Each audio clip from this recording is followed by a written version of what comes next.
Hello and welcome to Star Diary, the podcast from the makers of BBC Sky at Night magazine. You can subscribe to the digital edition of the magazine by visiting iTunes, Google Play or Apple News, or to the print edition by visiting skyatnightmagazine.com. Greetings, listeners, and welcome to Star Diary, a weekly guide to the best things to see in the Northern Hemisphere's night sky. As we are based here in the UK, all times are in BST unless otherwise stated. In this episode, we'll be covering the coming week from the 8th to the 14th of April. I'm Ezzy Pearson, the magazine's features editor, and I'm joined on the podcast today by Catherine Rayner, an astronomy writer and astronomer. Thank you very much for joining us again, Catherine. Hello, Ezzy, and thank you very much for having me back. Yes, it's very good to have you back on the show, especially because I know we've got something very big and exciting coming up this week. So what do we have looking forward to in this week's night sky? Oh my gosh, yes, it is a very exciting week for astronomers everywhere. Well, especially the 8th of April, we have a total solar eclipse, and it's going to be just such a huge event for people who can actually see totality across the pond. But even for us in the UK or other countries where it's not going to be visible, you can watch it online. Yeah. And take part in it and enjoy it. So yeah, we have the solar eclipse on the 8th. We also have some planetary pairings this week, and of course the comets to look forward to as well. So the 8th, well, I mean, it's a huge day for our fellow astronomers across the pond. We've talked about the solar eclipse, we've mentioned it. It's going to be visible across 4 states in Mexico, 15 states across the US, and 7 provinces in Canada. They're going to enjoy around 4 minutes of totality. The partial eclipse will start around 15:42 p.m. Universal Time, and the greatest eclipse at 18:17 p.m. Universal Time. And the point of maximum eclipse will be seen from a very small village called Nazas in the Mexican state of Durango. And 40 million people will enjoy the awe and wonder that only a total solar eclipse can bring. Mm-hmm. I think it's 32 million people live in the path of totality, which is just like an absurd number of people, quite frankly. Yeah. I wish I was one of those 32 million people. Yeah, that would make it a lot easier to see one of these things than having to fly halfway around the world and go chasing them all over the place if they just... It would, yes. That would be amazing, wouldn't it? Just, some people have been planning eclipse trips for years. Yeah. And, I'm sure there will be a lot of people from the UK flying over to enjoy it. So, the last total solar eclipse I saw was in 1999 in the UK. Did you see it? I was annoyingly on holiday that week. Oh, no. Because I was too young at the time and I didn't sort of have that forward planning. And so I was away in Austria and I only saw a partial eclipse. Oh. That was very annoying. However, I was lucky enough to get to go out to see the one in 2017. Oh, wow. So the previous one 7 years ago in the States. Okay. And definitely a trip to go and see a total eclipse is one of those things that I recommend everybody try and do once. It is. Yeah. It's just I bet that was amazing. Yeah, it's an experience like no other. It's one of those things that I know a lot of people say it's this magical thing, but it really is. It's the quality of the light looks slightly different. The world takes on this sort of strange washed out look and it doesn't quite look real, and yeah, birds and animals start behaving strangely, and you can see the stars in the middle of the day. Plus the actual eclipse itself is a really beautiful sight to behold. So if you can get out and see an eclipse, it might be a bit late to plan something to go and see this one. But fortunately, the eclipses do come around, and so maybe the next one. Yeah. I mean, like I said, I remember the 1999 one. I mean, it was totality was seen in Cornwall, wasn't it? So being in South Wales, I probably didn't see totality. Yeah. But, it was pretty much a full eclipse from what I could see. And I remember, like you said, the sky just darkened and it did get quite cold. It was amazing. Yeah, it is. That's actually a thing I'd forgotten. It gets cold because I was in the middle of Nebraska in the middle of summer, August, I think. So it was hot and I hadn't brought a jumper with me, and then it got cold and I regretted that. Yeah, I think people just don't realize, and they're like, oh, it's only for a few minutes, but it is noticeable. But the moon's blocking out the sun systematically for several hours. Yeah, it is. Yeah, it's incredible to see. So why does a total solar eclipse happen? Well, these happen when the moon moves between the Earth and the sun, and the moon completely covers the sun's disk. And solar eclipses only occur during the new moon, when the moon and sun are aligned on the same side of the Earth. So in other words, when the moon is in the daytime sky. The shadow that the moon casts has two main parts. You've got the darker inner shadow called the umbra, and a fainter outer shadow called the penumbra. So within the umbra, this is when the sun's light is completely blocked, and in the penumbra, the sun's light is only partially blocked. Obviously, to see the total solar eclipse, an observer must be within the umbra or the darker inner shadow. And observers in the penumbra will witness a partial eclipse with only part of the sun covered by the moon. Then those outside the moon shadow, they just won't see any eclipse at all. There's so much to see, isn't there, during a solar eclipse? You've got Bailey's beads, the diamond ring effect. Yeah, so that is where, because the surface of the moon isn't perfectly flat, it's got mountains and valleys and things. Just at that moment when it's just about to perfectly cover the sun, there's a point where some places is being blocked by the top of the high mountains and light is getting in through the valleys in other places. Yeah. So you get this sort of broken up diamond ring, which is called because it looks like a string of diamonds, or Bailey's beads. Yeah, that's right. It is hard to pronounce. And also these sort of like slightly reddish pink glowing features on the side as well. I love seeing the photographs afterwards. I just think, like you say, like the diamond ring effect and the Bailey's beads, it's just such a special moment during the eclipse, isn't it? And then, of course, the outer corona as well will be visible. I think it's around 2 minutes during totality, when you can see it just looks like wisps of light, doesn't it, coming from behind the moon. Yeah, it depends exactly where you are, exactly how long totalities last. I think the longest totality is in that region you called Nazas in Mexico, which is 4 minutes and 28 seconds. So this is actually a reasonably long eclipse. There are some which are longer, but yeah, lucky people out there. Yeah, I'm very jealous. I know. And I think as well, during totality, it may be possible to see Comet Pons Brooks and Jupiter and Venus as well when the sky gets dark. Oh, so that'll be an amazing photo opportunity. Yeah, I'm not entirely sure where the comets will be in relation to the sun at that time. But yeah, that'll be a really interesting one. If even just taking a picture of a comet that you took in the middle of the day. Yeah. That's a picture with a story behind it, which I always like to see. Well, as we mentioned, though, we're not going to see it here in the UK, which is a real shame. But across western areas of the country, from Wales, Scotland and Ireland, we will see a partial eclipse around sunset. That's starting at around 19:55 p.m, obviously British summertime. So it's going to look like a little, tiny bite has been taken out of the sun. The further west you go, the best chance you will have of seeing this partial eclipse. And as usual, the weather is going to play a crucial role in seeing it.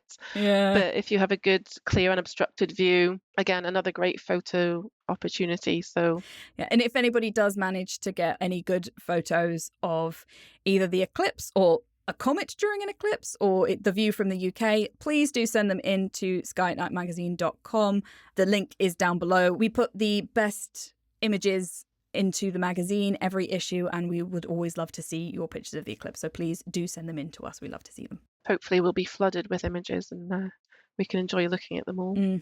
But it's important to mention, I think, if you are planning on viewing the partial eclipse, never look at the sun without using eclipse glasses or putting solar filters on your binoculars or telescopes. Yes, so safety is very much an important thing to consider with the sun. You can quite badly hurt your eyes. You shouldn't look at it with your naked eye. You definitely shouldn't look at it through any kinds of optics like binoculars or telescopes unless it's got a proper certified safety filter on it. You should always check your eclipse glasses and your safety filters before you use them. Just make sure that they don't even have a pinprick of light shining through them. They should be completely opaque if you're just looking through them. And make sure you have them on throughout the entire partial phase. The only time you can take it off is during complete totality. That's how people get those pictures of the corona and stuff. But make sure you put anything back on by the time totality is ended, because you don't want to burn your nice, fancy, expensive camera or telescope out, or your eyes. Yeah. I mean, who knows which is more important to some people. But yes, do be very, very careful. It could be a very expensive trip. Yeah. And also, if you are at an event where there's other people around, make sure that they are also paying attention to the rules. There is quite a fun trick you can see, though, if you haven't got eclipse glasses, but you still want to see some of the partial eclipse, which is if you hold up something like a colander or something that's got lots of small holes into it, into the sun, and you sort of cast its shadow down onto the ground. What you should see is all of those circular holes as the eclipse progresses, they start getting little bites out of. And so you can see the progress of the partial phase by looking at the holes in something like a colander. Or the dappled light through trees also does it. Yeah, and it's such a fun way of viewing the eclipse, I think. You've got 20 mini eclipses to enjoy. Mm-hmm. I should say again, we have full guides on how to safely observe the eclipse online on our website if you want more details. And if you don't have, any proper equipment, it'll be, as I mentioned earlier, you'll be able to watch it online. I'm sure if you do a quick internet search, people out there streaming on social media channels or whatever. Yeah, NASA already has their live stream lined up, and there's various other people who will be doing it as well. So this is very good for people who are in the US, which I know a lot of your listeners are in the US. If you don't live in the eclipse path or you don't live near to it, I would really try and get into that path of totality. There is even a 99% partial is not the same as totality, and it really is something that you should try and get to see. So do go down there if you can. For those who are not lucky enough to live in the path of totality, our UK listeners, the next eclipse that will be visible in the UK, the next time totality will go across the UK, you've got a bit of a wait on your hand. It's the 23rd of September 2090. That's 90. So probably not going to be wanting to wait for that one. Fortunately, there are going to be two eclipses happening that are a little bit closer to home in the coming years. The first one's going to be on the 12th of August 2026. That one, the path of totality is going to be coming right across central Spain, up through Iceland. It's actually going to go over the city of Reykjavik and also through Greenland as well. So that's going to be a really interesting one to go and see. From here in the UK, you'll actually have a 90% partial, so a really good, significant partial from the UK. It's not the same as getting totality, but it could be an interesting one. And then when your appetite's been whet by that one, a year later, on the 2nd of August 2027, there's going to be another eclipse, again going through Spain, this time just across the south edge of Spain. It's also going to be going across all the countries on the top of North Africa, such as Egypt, and then passing through Saudi Arabia and Libya. So lots of places where you'll be able to see that path of totality. Slightly less good partial here in the UK. That'll be only 40%. So definitely that's one. If you are looking for a date in the diary where you want to go out and capture a total eclipse that's somewhere nearer the UK, then August 2026 and 2027. Those are the two dates that you're going to want to put in your diary. Yes, I don't think we'll be around for the 2090 eclipse, will we? Unfortunately. No, not unless I very much change some aspects of my life. Yeah. Do some cryogenic, I don't know. Yeah, I mean, Spain, it's not far away, is it? It's only a couple of hours. Mm-hmm. So I'm already thinking, should I do this in 2027? That would be fantastic. Definitely one to look into. Okay, so, after the excitement of the eclipse, the rest of the week is set to be a great week. Although the planets aren't well placed at the moment, there is still plenty going on to get outside, look up and enjoy the sky. So on the 10th of April, we have a nice couple of cosmic pairings. In the morning and just after their rising, the red planet Mars and gas giant Saturn sits closely together. They're going to be less than 1 degree apart. And in the evening sky, there's going to be a lovely sight when the 5% lit thin crescent moon pairs up with bright Jupiter and dim Uranus lies 1.8 degrees to the northeast of Jupiter. But make the most of Jupiter throughout April, because by the end of the month, it will have disappeared into the evening twilight. So, I think I'm going to miss Jupiter because I have been looking at it through my Dobsonian, really fantastic views. So yeah, once that's gone, I think I'm going to miss it until it reappears at the end of the year, I think. I'm always a big fan of seeing Jupiter in the night sky. It's usually one of the first things that you can see when it starts getting dark, because as has been mentioned before, I don't live in the best place to be doing astronomy, but you can, when Jupiter's up and about, you can always find it and he's always there. Yeah. So I will miss him. Yeah. It's a good planet to see from the city. Mm-hmm. So on the 11th then, the following morning, we have Mars and Saturn. They're even closer together in the bright morning sky in the east, but they are going to be very tricky to see because obviously it's going to get very bright very early. And on the 12th, comet Pons Brooks passes below Jupiter. So look to the west after 9 p.m. and locate the gas giant in the sky. Grab a pair of binoculars and cast your eyes downwards from Jupiter to locate the comet. And at this point as well, the Pleiades, Uranus, Jupiter, and Pons Brooks are going to make a spectacular sight all in alignment. So again, this is going to be a fantastic photo opportunity for anyone who wants to get out there and take a shot. And I'm looking forward to seeing this again if the weather is going to play ball. Always the weather. And before Jupiter disappears from the night sky, and if you haven't already, take these last opportunities to catch a glimpse of the gas giant's 4 moons. You have Io, Ganymede, Europa, and Callisto. You won't be able to see them with the naked eye, so you will need an optical aid. And I have actually managed to see the moons with a small 76mm Dobsonian telescope. And that was a really special moment because I actually didn't think, I was going to see them through such a small scope. But I picked up all 4, although they were just like 4 pinpricks of light in the sky. It was still pretty breathtaking. And again, another moment I just haven't forgotten. Like the first time that you see the moons of Jupiter, because that's one of those things that blows my mind, is that with something that you can set up in your back garden, you can see a moon going around a planet that's, I can't remember how many kilometers away, but it's a lot. There's many, many zeros there. And it just blows my mind. It is. I mean, it's even like, when you see the rings or just a ring of Saturn, through a telescope, it's just incredible because, like you say, you think about how far away it is and you see so many images on TV or the internet, and to actually stand in your back garden and look through your telescope, it can be a relatively inexpensive piece of equipment and you can see the outline of Saturn and the rings. It's incredible. So whilst you're in this region of the sky, it is worthwhile locating the Andromeda galaxy M31 in the constellation of Andromeda nearby and above the west-northwestern horizon. If you're in a dark sky area, you'll be able to see Andromeda or the Andromeda galaxy with your naked eye. It's the most distant object we can see with the naked eye, but using a small pair of binoculars, so 10 by 50s, it will bring out a central region and make it appear brighter. And if you're an astrophotographer, then again, another great photo opportunity here. Seeing Andromeda with the naked eye was one of those things that I did when I was in at like a properly dark sky site. I made a point of trying to find the Andromeda galaxy, and I convinced myself that I saw it. I'm sure you did. Yeah.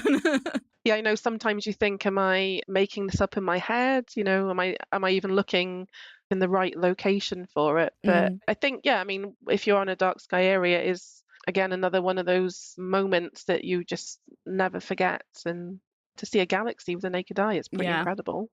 So the Lyrid meteor shower begins on the 14th of April. The meteors from the shower are debris left from Comet Thatcher, and they originate from the constellation of Lyra, which can be seen rising in the northeast after 10 p.m. It's not a particularly prolific meteor shower. There's probably going to be around 18 meteors per hour at its peak. And the moon will be in its first quarter phase. Your best chance of seeing any meteors before full moon on the 23rd is to get to a dark sky site.